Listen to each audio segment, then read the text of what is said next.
the rough break. 12 minute 30 second. दोस्तों, mission Chandrayaan 2 के launching की ये तस्वीरें तो आपको याद ही होंगी, जब भारत के अंतरिक्ष मिशन को एक बड़ा झटका लगा था। ऐसा झटका जिसने उसके वैज्ञानिकों को अंदर तक हिलाकर रख दिया था। लेकिन इस झटके से अब भारत उभर चुका है और नई उम्मीद के साथ चंद्रयान 3 की लॉन्चिंग की तैयारी कर रहा है। इस मिशन को लेकर भारत का टेम्पो कितना हाई है, इसका अंदाजा आप इसी से लगा सकते हैं कि इसकी लॉन्चिंग की तैयारी भी कर ली गई है और तारीख भी मुकर्रर कर दी गई है। दोस्तों, मिशन चंद्रयान 3 के बारे में आपको बताऊंगा, ये भी बताऊंगा कि आखिर इसकी लॉन्चिंग की तारीख क्या है और इस बार पिछली बार की तरह कोई चूक न हो, इसे लेकर वैज्ञानिकों ने क्या किया है। लेकिन उसके लिए आपको मेरे साथ बने रहना होगा और वीडियो को अंत तक देखना होगा। दोस्तों, आपको चंद्रयान 3 के मिशन के बारे में बताऊं उससे पहले आपको भारत के अंतरिक्ष सफर के बारे में बता देता हूं। दोस्तों, भारत में आधुनिक अंतरिक्ष कार्यक्रम के जनक डॉक्टर विक्रम साराभाई थे। अपनी मेहनत और लगन से भारत ने कम बजट में भी उच्च अंतरिक्ष तकनीक को हासिल करने में सफलता हासिल की है और आज वो श्रेष्ठ अंतरिक्ष तकनीक वाले देशों की कतार में शामिल है। दोस्तों, भारत के अंतरिक्ष क्षेत्र की उपलब्धियों की बात करें तो इसरो ने हाल के कुछ सालों में ऐसी कई उपलब्धियां हासिल की हैं जिसने अंतरिक्ष विज्ञान में अग्रणी कहे जाने वाले अमेरिका, रूस और चीन जैसे देशों को भी पीछे छोड़ दिया है। दोस्तों, 22 अक्टूबर 2008 को भारत का पहला चंद्र मिशन चंद्रयान 1 सफलतापूर्वक लॉन्च किया था। इसके बाद 25 सितंबर 2014 को भारत ने मंगल ग्रह की कक्षा में सफलतापूर्वक मंगलयान स्थापित किया। मंगल ग्रह की सफलता के बाद 5 जून 2017 को इसरो ने देश का सबसे भारी भरकम रॉकेट GSLV Mk3 लॉन्च किया। GSLV Mk3 के बाद इसी साल इसरो ने PSLV के जरिए एक साथ 104 सैटेलाइट लॉन्च कर दुनिया में कीर्तिमान स्थापित किया। इससे पहले इसरो ने साल 2016 में एक साथ 20 सैटेलाइट प्रक्षेपित किया था, जबकि विश्व में सबसे अधिक रूस ने साल 2014 में 37 सैटेलाइट लॉन्च कर रिकॉर्ड बनाया था। 11 अप्रैल 2018 को इसरो ने नेविगेशन सैटेलाइट IRNSS लॉन्च किया। 27 मार्च 2019 को भारत ने मिशन शक्ति को सफलतापूर्वक अंजाम देते हुए एंटी सैटेलाइट मिसाइल ASAT से 3 मिनट में एक लाइव भारतीय सैटेलाइट को सफलतापूर्वक नष्ट कर दिया।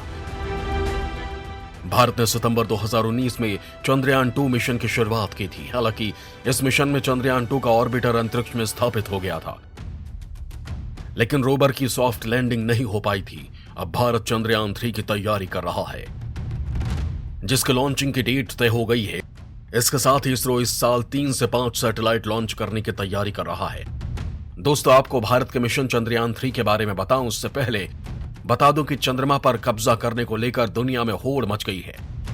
दोस्तों, चीन ने पुष्टि की है कि वो रूस के साथ मिलकर 2035 तक चंद्रमा पर एक रिसर्च सेंटर का निर्माण करेगा, जो अमेरिकी स्पेस एजेंसी नासा के लूनर गेटवे को टक्कर देगा। जैसे ही ये स्टेशन बनकर तैयार होगा, उसके बाद से चीन रूस के अंतरिक्ष यात्री लंबे समय तक वहां रहने लगेंगे। दरअसल चांद पर चीन कई तरह के वैज्ञानिक प्रयोग करना चाहता है, जिससे वो अमेरिकी अंतरिक्ष एजेंसी नासा से आगे रह सके। अभी तक नासा की मदद से चांद पर जाने वाले अमेरिकी अंतरिक्ष यात्री केवल 10 घंटे तक ही उसकी सतह पर गुजार सकते हैं, जबकि चीन रूस के अंतरिक्ष यात्री वहां स्थापित बेस में लंबे समय तक रह सकेंगे। ये एक रोबोटिक बेस होगा जो एक स्थान से दूसरे स्थान तक चल भी सकता है। नासा साल 2018 तक चंद्रमा पर एक अड्डा बनाना चाहती है। नासा ने कहा है कि हम चांद पर इसलिए जाना चाहते हैं क्योंकि हम मानव के साथ मंगल ग्रह जाना चाहते हैं। अंतरिक्ष पर बस्ती बसाने के दौर में रूस, जापान और उत्तर कोरिया भी शामिल है। रूसी अंतरिक्ष एजेंसी ने भी पिछले साल घोषणा की थी कि साल 2040 तक वो चंद्रमा पर एक बस्ती बसाएगी।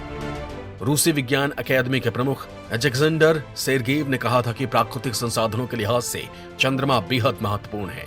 जापान और दक्षिण कोरिया ने चंद्रमा के ध्रुवों पर अंतरिक्ष यान भेजने की योजना का ऐलान किया है।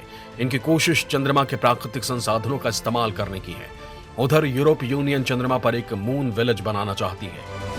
इन सब देशों में चीन का प्रोग्राम सबसे ज्यादा महत्वाकांक्षी है, क्योंकि सन की चीन ही एकमात्र ऐसा देश है जो अंतरिक्ष में बस्ती बसाने और उसका इस्तेमाल अंतरिक्ष उत्खनन में करने की हसरत और योजना रखता है। दोस्तों, भारत भी चांद पर अपना स्पेस स्टेशन बनाना चाहता है, लेकिन उद्देश्य ड्रैगन की तरह वहां कब्जा करने के नहीं बल्कि मानव कल्याण के लिए काम करना है। दोस्तों अब बात भारत के उस मिशन चंद्रयान की जो चंद्रमा पर भारत का तिरंगा फहराने वाली है।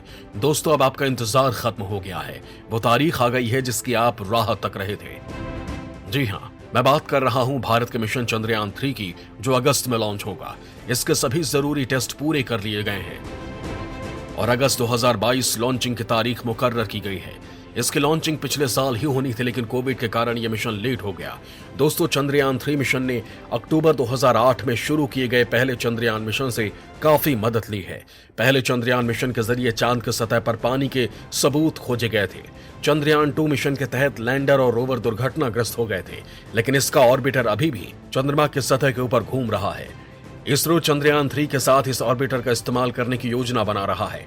चंद्रयान 3 में ज्यादातर प्रोग्राम पहले से ही ऑटोमेटेड होंगे।